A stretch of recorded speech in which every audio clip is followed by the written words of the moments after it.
अर्थव्यवस्था को अटैक नहीं कर सकते। चीन आपके घर में घुसकर बैठा है। और ये कौन बोल रहा है? एक हमारे यहाँ लोकोक्ति होती है, उसका बड़ा पॉपुलर सेइंग है वो, सूप तो सूप, बोले छलनी जिसमें 72 छेद। हर सैनिक जो वहां पर खड़ा है उसका हौसला तोड़ने का काम विदेश मंत्री एस जयशंकर जी ने किया है। अपने ही पिता की बात सुन लीजिए, जिन्होंने 2002 में लिखा था गुजरात के दंगों के बाद कि धर्म का हनन हुआ है गुजरात में, और जिन्होंने मासूम नागरिकों को नहीं बचाया वो असुर हैं। अपने ही पिता की बात सुनिए, जिन लोगों का डंका आज आप बजा रहे हैं, जिन लोगों का गुणगान आज आप कर रहे हैं, उन्होंने असुरों का काम किया है। ये मेरे शब्द नहीं है, ये आप ही के पिता के शब्द हैं। वो भले बुजुर्ग होंगे, लेकिन विजडम और एक्सपीरियंस ये कहता है कि आप उनकी बात सुनिए। कि आप और आपके आका चीन का नाम क्यों नहीं लेते? ये झूठ बोले कि कोई घुसा हुआ नहीं है, जबकि हमारे 20 जाबाजों की शहादत हुई थी। जब चीन डोकलाम पे हमला करता है तो आप पींगे झूले की झूल रहे होते हैं। वो 56 इंच की छाती जब 20 जाबाजों की शहादत के बाद आप पहली बार शी जिनपिंग से मिलते हैं तो लाल आंख पर तो चश्मा लगा लेते हैं, लाल शर्ट पहनकर जी हजूरी करने लगते हैं। आप भारत के सबसे ज्यादा फेल्ड फॉरेन मिनिस्टर हैं, और बिना तथ्यों के नहीं कह रही हूं। मेरा आपसे कोई भी निजी झगड़ा नहीं है, मैं आपके ऊपर कोई निजी आक्षेप नहीं लगा रही हूं। डॉक्टर एस जयशंकर ने कुछ ऐसी बातें कही अपने राजनीतिक प्रतिद्वंदियों के खिलाफ, तो आप बयानबाजी करिए, इसमें कोई दिक्कत नहीं है, और आप लगातार करते रहते हैं। वो कई बार फूहड़ होती है, वो कई बार इमैच्योर होती है, उससे भी दिक्कत नहीं है। लेकिन जो आपने कल चीन को लेकर एजेंसी को एक दिए अपने वक्तव्य में बोला, वो वाकई में चिंताजनक है। और वो चिंताजनक इसलिए है क्योंकि आपने एक तरह से भले राहुल गांधी का अपमान करने की कोशिश की हो, आपने अपमान तो भारतीय सेना, उनके शौर्य और उनके पराक्रम का किया, और इस देश की भूभागीय अखंडता पर एक बहुत बड़ा सवाल उठा दिया। उनका कहना था, और मैं यहां पर कोट करती हूं, they meaning China is the bigger economy, we are the smaller economy, we can't go and pick a fight with them. 20 जवानों की शहादत हुई है 2020 में गलवान वैली में, और हमारे देश के विदेश मंत्री कह रहे हैं क्योंकि हम छोटी अर्थव्यवस्था है तो हम बड़ी अर्थव्यवस्था को अटैक नहीं कर सकते। चीन आपके घर में घुसकर बैठा है। और ये कौन बोल रहा है? एक हमारे यहां लोकोक्ति होती है, उसका बड़ा पॉपुलर सेइंग है वो, सूप तो सूप, बोले छलनी जिसमें 72 छेद। क्योंकि इसी इंटरव्यू में उन्होंने और डींग हाँकते हुए बोला कि मैं लॉन्गेस्ट सर्विंग चीन में भारतीय का राजदूत रहा हूं, longest serving Indian ambassador in China. यह डींग भी उन्होंने हाकी। तो यह कह देना कि हम छोटी इकोनॉमी है, हम बड़ी इकोनॉमी को जाके अटैक थोड़ी कर देंगे। आप क्या कर रहे हैं भारतीय सेना के शौर्य पराक्रम, उनके हौसले के साथ? आपको क्या कहना है उन सैनिकों का जो बर्फ में, आंधी में, गर्मी में, बरसात में खड़े होकर हमारी भूभागीय अखंडता का, हमारे बॉर्डर्स की सुरक्षा करते हैं, कि हम छोटी इकोनॉमी है? उस तरह से तो महा पावर्स के सामने विश्व के छोटे देशों को लड़ना ही नहीं चाहिए।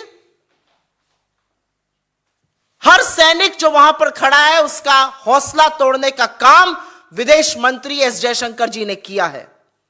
और मैं ये जरूर बोलना चाहती हूं, क्योंकि यह सबसे विवादित बयान चीन पर आज तक किसी मंत्री ने दिया है।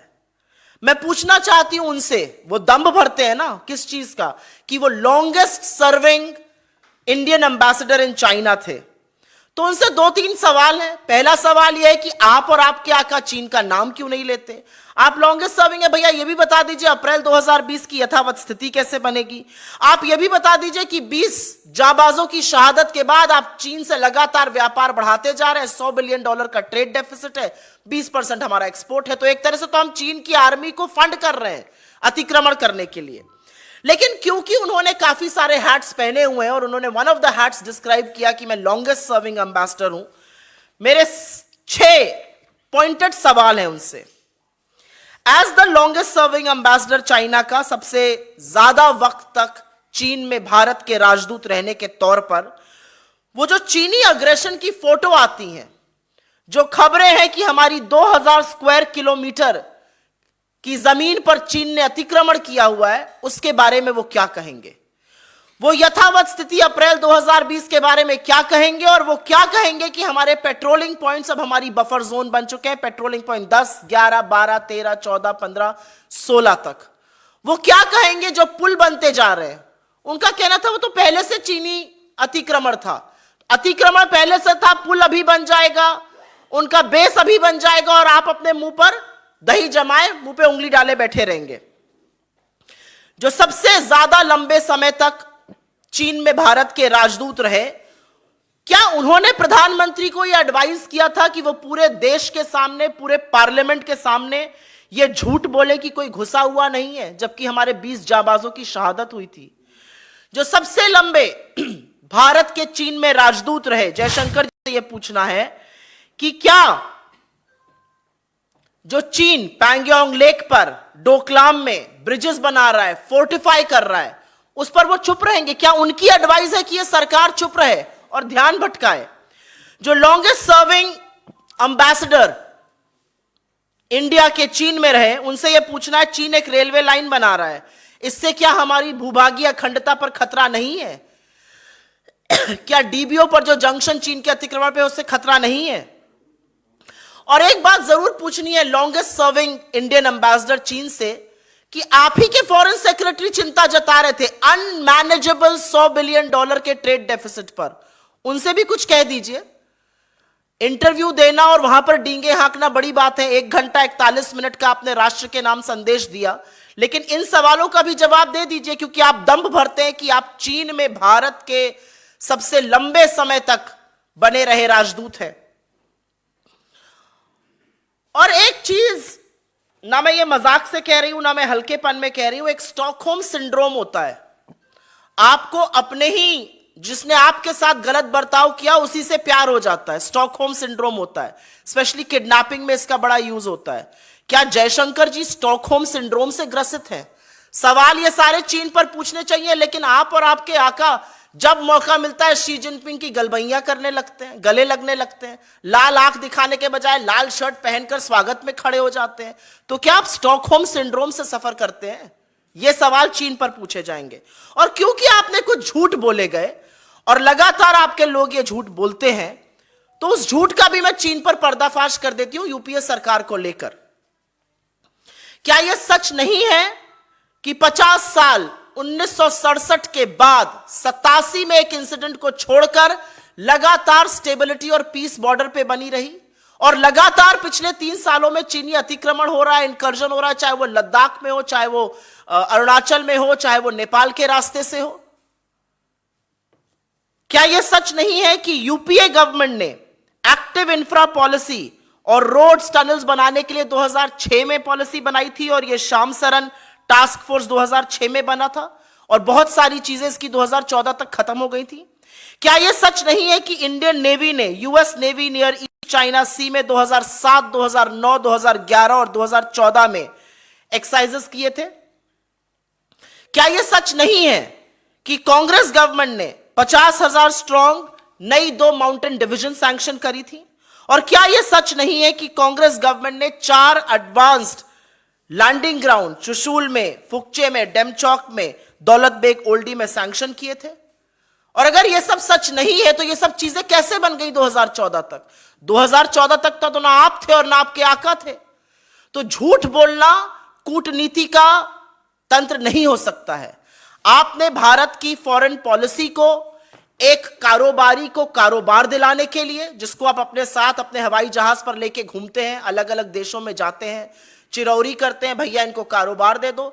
आपने भारत की फॉरेन पॉलिसी को कारोबार दिलाने के लिए, और दूसरा आपने भारत की फॉरेन पॉलिसी को फोटो अपॉर्चुनिटी, कभी शहनाई सुनते हुए, कभी झूले पर पींग लगाते हुए, कभी लाल शर्ट में अपना खाना छोड़ के लपक के जी हजूर करते हुए, आपने भारत की कूटनीति को उस पर रिड्यूस कर दिया है। और इसी के कारण मैं कहती हूं कि आप भारत के सबसे ज्यादा फेल्ड फॉरेन मिनिस्टर हैं।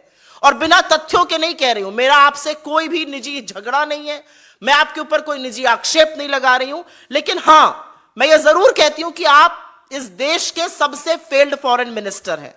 2.5 साल हो गए बाइडेन एडमिनिस्ट्रेशन को, अपना आधा एडमिनिस्ट्रेशन पूरा हो चुका है। इंडिया में यूएस का एम्बेसडर नहीं है। यह आपकी फॉरेन पॉलिसी है। ट्रोइका बना था अफगानिस्तान के इशू पे, रशिया चाहता था हम उस ट्रोइका में रहें, पाकिस्तान ने मना कर दिया, चीन ने उसकी सहमति करी, हम ट्रोइका में नहीं आ पाए। यह आपकी फॉरेन पॉलिसी है। अगर आप ही की बात मैं मान लूं कि जो होता है इस देश में, जो भी गलत होता है वो इंटरनेशनल साजिश हो रही है, एक इंटरनेशनल कॉन्स्पिरेसी, अगर मैं आप ही की बात मान लूं तो आप क्या कर रहे हैं? अगर इतनी इंटरनेशनल कॉन्स्पिरेसी इस देश में हुई जा रही है तो प्रभु एज फॉरेन मिनिस्टर आप क्या कर रहे हैं? आपका डिपार्टमेंट क्या कर रहा है? कौन सी नैरेटिव सेटिंग आप करने की कोशिश कर रहे हैं? पॉलिटिकल वॉर्स की आप बात कर रहे हैं ना, कौन सा नैरेटिव सेट कर रहे हैं? और नेबरहुड की बात कर लीजिए। पाकिस्तान दौड़े दौड़े प्रधानमंत्री जाते हैं बिन बुलाए, बिरयानी सिवाई भगवान जाने क्या खाने। श्रीलंका में चीनी इंटरफेरेंस है। भूटान हमसे दूर हो गया है। बांग्लादेश ने चीन को कॉक्स बाजार में सबमरीन बेस बनाने को कह दिया है। बांग्लादेश आज हमसे इकोनॉमिक पैरामीटर्स में बेटर कर रहा है, चाहे वो पर कैपिटा इनकम हो या जीडीपी ग्रोथ रेट हो। और ये जरूर बताइएगा फॉरेन मिनिस्टर, करीब 2.25 लाख भारतीयों ने एक साल में, और ये 12 साल में सबसे ऊंचा आंकड़ा है, लगातार लोग भारतीय नागरिकता छोड़ रहे हैं। 2.25 लाख लोगों ने पिछले साल भारत की नागरिकता छोड़ी, और भारत का जो पासपोर्ट रैंक है वो 71 से गिरकर 2006 में 85 पर कैसे आ गया? विदेश मंत्री तो आप हैं। इतनी बढ़िया विदेश नीति बनाई कि लोग भारत ही छोड़ देना चाहते हैं। हमारे पासपोर्ट की रैंकिंग गिर रही है। तो मेरा अपना मानना है, आप G20 करिए, आप तमाशे सारे करिए, लेकिन इस देश की भूभागीय अखंडता, इस देश की आर्मी, इस देश के शौर्य और पराक्रम के साथ खिलवाड़ मत कीजिए, जो आप लगातार कर रहे हैं। झूठ बोलना एक्चुअली चीन का साथ देता है, क्योंकि चीन जब कोर कमांडर मीटिंग में बैठता है तो यही कहता है चीन का पीएलए कि आपके प्रधानमंत्री वही तो कह रहे हैं कि कोई घुसा हुआ नहीं है। और एस जयशंकर जी, इस देश के सबसे फेल्ड फॉरेन मिनिस्टर, लगातार उस बात की पुष्टि कर रहे हैं। I will very briefly make a very small statement in English, because India's most failed foreign minister yesterday in an interview with an agency said that we are the smaller economy and they means China is the bigger economy and we cannot go and pick a fight with them. What exactly does he mean? Is he telling us that we are not capable of protecting our territorial sovereignty? We are not being able to look up to China and ask them questions? What exactly is he trying to do? Because what he's trying to do is essentially break and shake the confidence of our Indian army and demean the valor of our armed forces. People who are standing at the border and defending our territorial integrity do not need to be told that we are the smaller economy and they are the bigger economy, and should we pick up a fight with them? What exactly does he mean? This is one of the most blasphemous statements made by any foreign minister. I also want to speak to Mr. Jaishankar and raise a few questions, because he has claimed that he was the longest serving diplomat, longest serving Indian ambassador in China. In that capacity, will you tell us when will status quo ante be restored of April 2020?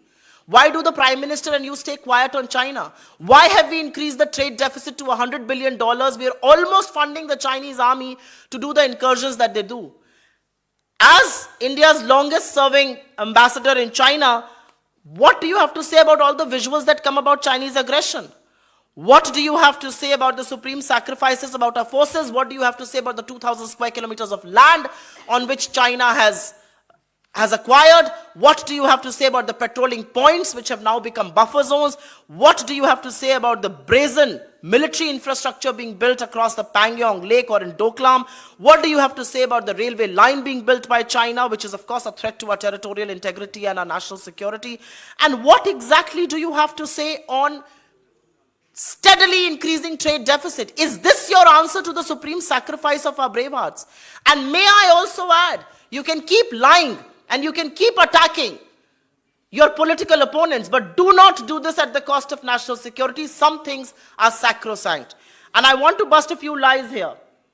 The border was largely silent for 50 years after 1967, barring an incident in 87. Why are there so many multiple incursions now? The UPA government in 2006 adopted the current active border infra policy. The roads, tunnels actively marketed were mostly planned by the Shamsaran Task Force in 2006. Constructions of roads, tunnels and high landing grounds for heavy aircraft began in 2008 and was largely completed by 2014. The Indian Navy held excursions with the US Navy near the East China Sea in 2007, 2009, 2011, and 2014. Is it not true that the Congress government sanctioned a 50,000 strong 2 new mountain divisions, stations armored in Ladakh and Arunachal? The Congress government activated 4 advanced landing grounds in Chushul, Demchok, Daulat Beg Oldi, and Phukche, and there are multiple other incidents of this. So foreign policy that you have reduced to a photo op, foreign policy that you have reduced to a chest thumping exercise cannot be reduced to that. Foreign policy is supposed to further the interests of this country. Foreign policy is not supposed to be a tool to manage and allocate projects from foreign countries to one business group, and that's Adani.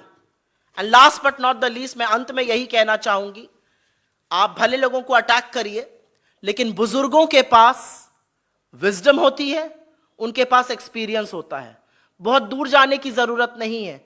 अपने ही पिता की बात सुन लीजिए, जिन्होंने 2002 में लिखा था गुजरात के दंगों के बाद कि धर्म का हनन हुआ है गुजरात में, और जिन्होंने मासूम नागरिकों को नहीं बचाया वो असुर हैं।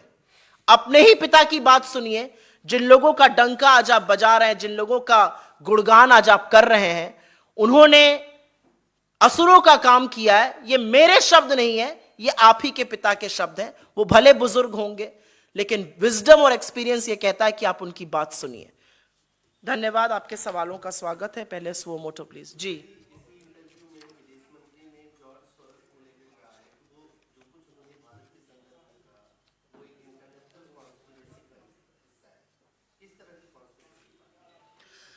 एक्चुअली मुझे यह समझ में नहीं आता है कि अगर इंटरनेशनल कॉन्स्पिरेसी सारा विश्व कर रहा है देश के खिलाफ, तो विदेश मंत्री क्या कर रहे हैं? क्या यह विदेश मंत्री का फेलियर नहीं है कि सारी इंटरनेशनल कॉन्स्पिरेसी देश के खिलाफ हो रही है? चलिए, आपने एक व्यक्ति के लिए कह दिया इंटरनेशनल कॉन्स्पिरेसी कर रहे हैं। लैरी समर्स, जो ट्रेजरी सेक्रेटरी थे और हार्वर्ड यूनिवर्सिटी के प्रोफेसर हैं, लॉरेंस समर्स, उन्होंने कल बोला है अडानी पर, और बोला है कि शायद यह धब्बा हिंदुस्तान कभी मिटा नहीं पाएगा। क्या वो भी कॉन्स्पिरेसी कर रहे हैं? क्या स्टैंडर्ड चार्टर्ड, सिटी ग्रुप और क्रेडिट स्विस भी कॉन्स्पिरेसी कर रहा है? क्या डाउ जोन्स और एसएनपी भी कॉन्स्पिरेसी कर रहा है? क्या यूके का फेयर प्रैक्टिस रेगुलेटर भी कॉन्स्पिरेसी कर रहा है? क्या नॉर्वे का पेंशन फंड भी कॉन्स्पिरेसी कर रहा है? क्या टोटल ने, जिसने अपना इन्वेस्टमेंट रोक दिया, वो भी कॉन्स्पिरेसी कर रहा है? ये जो कॉन्स्पिरेसी थ्योरीज है, ये उन्हीं लोगों के पास से आएगी जिनके पास कोई जवाब नहीं है। और कल जयशंकर जी ने बात करी कि लोग इन्वेस्ट करते हैं रिसोर्सेस को नैरेटिव शेप करने के लिए, और पूरे सर्वसम्मान से मैं इसको राजनीतिक रखना चाहती हूं, व्यक्तिगत आक्षेप नहीं लगाना चाहती हूं। लेकिन आपके पुत्र एस्पन इंस्टीट्यूट में थे, जहां पर जिनका आपने नाम लिया, जॉर्ज सोरोस जी की कंपनी ने खूब फंडिंग करी है। आपके पुत्र लोई इंस्टीट्यूट में थे, आपके पुत्र ब्रुकिंग्स में थे, आपके पुत्र तमामों ऐसे इंस्टीट्यूट में, जर्मन मार्शल फंड में थे। इन सब की फंडिंग फिलैंथ्रोपिक फाउंडेशंस करती हैं।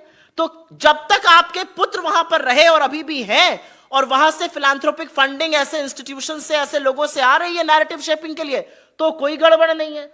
आप अगर उस पर बोलते हैं तो वो इंटरनेशनल साजिश हो जाती है।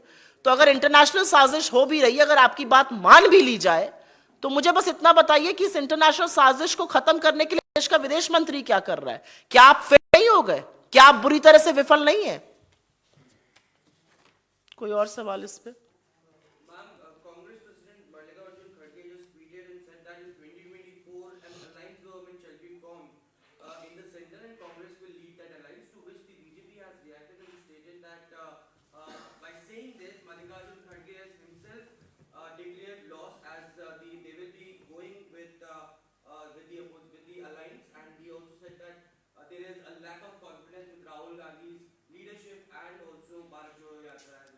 Who has said this? The BJP leaders. Who is the leader who said this? There are several spokespersons who have said this on TV. The BJP is full of silly souls, if I may say so. आप क्या expect कर रहे थे BJP बोलेगी? मुझे लगता है 2024 में जो चुनाव होगा और 2024 के जो मुद्दे हैं, उससे भारतीय जनता पार्टी ऐसी घबराई हुई है, क्योंकि जब वो मुद्दे खुलकर सामने आ रहे हैं तो वो इंटरनेशनल साजिश की बात करते हैं। इस देश की असलियत है, इस देश की राजनीतिक असलियत है कि बहुत सारे ऐसे घटक दल हैं और हमने मिलकर सरकार चलाई है, और ऐसी सरकार चलाई है जिसने इस देश को सबसे ज्यादा ग्रोथ दी है, जिसने इस देश को सबसे ज्यादा प्रॉस्पेरिटी दी है, संपन्नता दी है, और 27 करोड़ लोगों को गरीबी की सीमा रेखा से निकाला है। हमने अपने घटक दलों के साथ मिलकर ऐसी सरकार चलाई है, और हम बिल्कुल इससे नकारते नहीं है कि हम सब एक साथ खड़े हैं और एक साथ बीजेपी का सामना करेंगे। दिक्कत की बात यह है कि भारत जोड़ो यात्रा या अडानी के आक्षेप, जिससे घिरे हुए हैं मोदी जी बुरी तरह, या बेरोजगारी या महंगाई या आर्थिक असामान्यता, ऐसे तमाम मुद्दे हैं जिसके बारे में ये निरुत्तर है, इनके पास ना कोई जवाब है ना कोई समाधान है। तो आप अनर्गल बातें करते रहिए, उससे कोई फर्क नहीं पड़ता है। मैम, कल खड़गे साहब ने जब अपना भाषण दिया उसमें प्रधानमंत्री नरेंद्र मोदी को तू कह करके संबोधित किया कि तेरी छाती अगर कम भी हो जाए तो, अगर दुबला भी हो जाए तो कोई फर्क नहीं पड़ता, लेकिन देश नाच नहीं आनी चाहिए। क्या इस तरह का संबोधन प्रधानमंत्री को कांग्रेस अध्यक्ष द्वारा शोभा देता है? कांग्रेस अध्यक्ष विशुद्ध हिंदी स्पीकिंग नहीं है, वो कर्नाटक से हैं, और उन्होंने अपने बोलने में, उम्र में बहुत बड़े हैं, उन्होंने अपने बोलने में मुझे तो लगता है अपनत्व दिखाया। आपको गलत लग रहा है, मुझे तो अगर कोई बड़ा ऐसे बोलेगा तो मैं तो उसको अपनत्व मानूंगी।